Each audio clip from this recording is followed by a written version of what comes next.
Thank you, Alicia, and I want to say thank you to the organizer for the invitation. My name is Mauricio Soto. I am with the IMF now.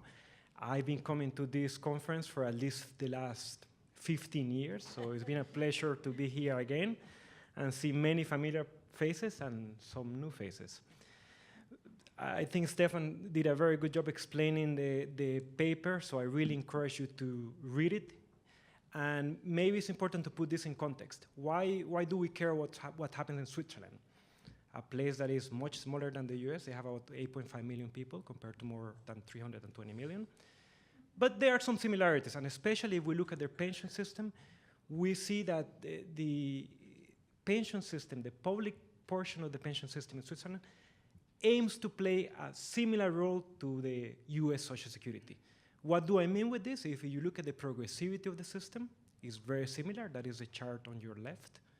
And if you look at the replacement rate at every point of the average lifetime earnings, the replacement rates are also very similar. The formulas are completely different, but they end up delivering similar outcomes.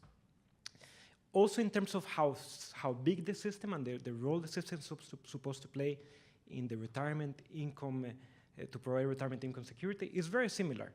Both Switzerland and the US have relatively modest public pension systems. This is compared to other OECD countries. If you look at the level of spending per GDP, in Switzerland it's about 6.5, in the US Social Security is about 5%. Most of this difference is explained by aging. Switzerland is a slightly older country than the US in the sense that the share of the elderly is higher. But other than that, if you compare this with other continental European economies, Switzerland will strike you as having a relatively low level of spending. So with this in mind, there are lessons that we can learn looking at other systems, and this is the case of the Swiss system. So what they are trying to do here is to focus on one specific reform. The reform is somehow similar to the one in the US from the 1980s. Main difference is that the Swiss had very little notice. The reform was enacted, if I understand right, in 1997, and it started affecting people in 2001. So it affects similar cohorts. The cohort before 1938 is not affected, and the cohort after 1941, if I get it right, has a higher retirement age. Essentially what the reform did, you can look at the chart on the left, look at the two red bars. The bar on the left is before the reform. So there was only a full retirement age at age 62, and women could get delayed credits after that. And after the reform, that's the dark bar, the retirement age increased from age 62 for women to age 64.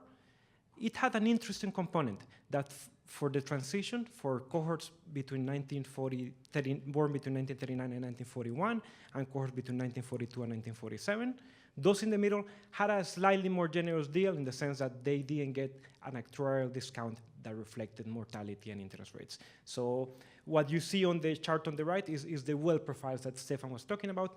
And essentially the message here is after the reform, the Social Security wealth cut is about 10, 11%. But those in the transition, actually, if their objective was to maximize Social Security wealth, they should have claimed as early as they could. What happened? In essence, it sounds that most people shifted their claiming age, most women shifted their claiming age to the full retirement age. It doesn't matter if you look at the before, those in the middle, or those after, most women claim at the full retirement ages. This is important because the point is that those in the transition would have maximized their Social Security wealth by claiming early. It happened that not all of them did. Actually, the majority delayed their claiming to a full retirement age. However, you see some shifting? This is the bar in the middle. Those women were after 1948, where fewer women claim earlier. Why is this the case? Because for that cohort, there was the adjustment for early claiming was actuarially fair. Now, you've seen these charts, and the results are straightforward. The main technique here is to compare people right after the reform with those right before the reform. The assumption here is that women who are born 1 month before 1938 are very similar to those born 1 month after 1938. the labor market history, the labor market attachments, and the characteristics, and the paper shows this. These are very similar women in the observables.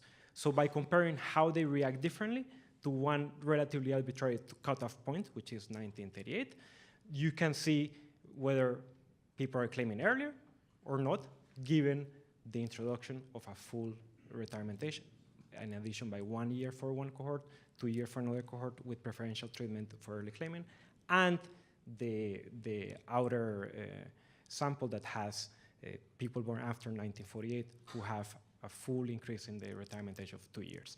What you see the results, as Stefan showed this very clearly, you see an impact. So what you see is that people actually, the retirement age move in line with the increase in the full retirement age. The attachment to the labor force is also moves in line, meaning people delay retirement from their jobs 1 year. It's not as strong in the labor force attachment, but you also see the impact. And obviously, when people delay 1 more year, the actual pension benefit they receive, the monthly pension benefit, remains relatively unchanged. Pension wealth, as you expect, the whole purpose of the reform was to reduce the generosity of pensions, and what this means is that pension wealth for all of these new cohorts came down, not as much as you would expect, especially for the last cohort. Now, how does this compare to what we know happened in the US? As I mentioned, the increase in retirement ages was similar somehow to what the US did. The US did it more gradually. And in the US, we have a process where the retirement age increased gradually, I believe, for those born between 1938 and 1943. So similar cohorts between 65 and 66, from 65 to 66.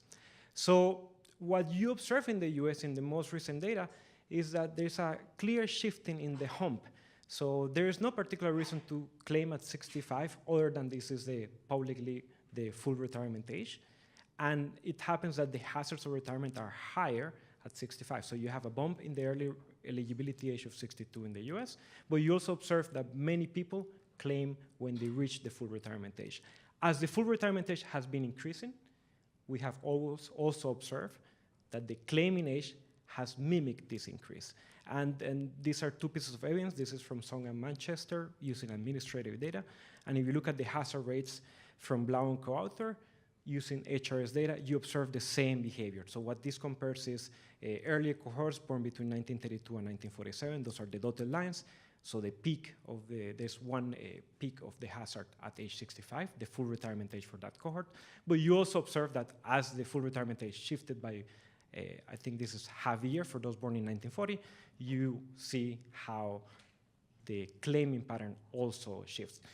Same as in the case of Switzerland, in the US, the impact seems to be stronger for claiming than for retirement and attachment to a labor force.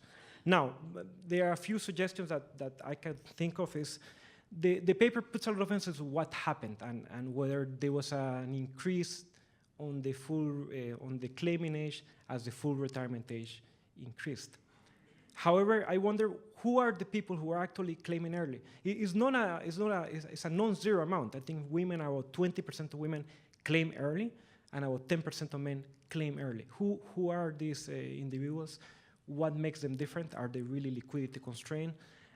And more importantly, who are the people who seem to be doing what we expect in a maximizing social security to wealth perspective? We saw that people in the middle cohorts who have a better, a more beneficial early claiming discount, those people, many of them seem to react quickly in the new cohorts. So you don't see as many people claiming early when the retirement penalty is higher. Why are they different? So this is an area that I really encourage you to look at.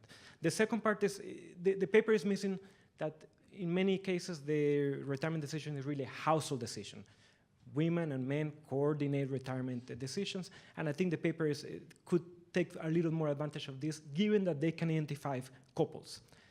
The third point is, I think the results bring it, but it would be, maybe you can make it more prominent, is there's a lot of framing effects here. What are the distinctions between the US, for example, where there's a framing effect, but there's not a default, and the case of Switzerland, where there's an actual default? How heavy and how important is the value of the default? The last point is really, you can look at other controls. There are some results that are interesting, but you could, especially you start the paper by comparing women who have who don't work and claim, don't work and delay. It would be nice to see a little more of that. To close, before Alicia kills me because I don't want to be over time, and this is related to what Melissa was saying. It happens that the reform, there's another reform, Swiss pension reform, coming. And the Swiss are being asked in September 24 to vote for this. Part of the reform includes a further increase in the retirement age of women to equalize that to that of men. So I'll be curious to see how your results apply to this reform and how do you see this. Thank you very much.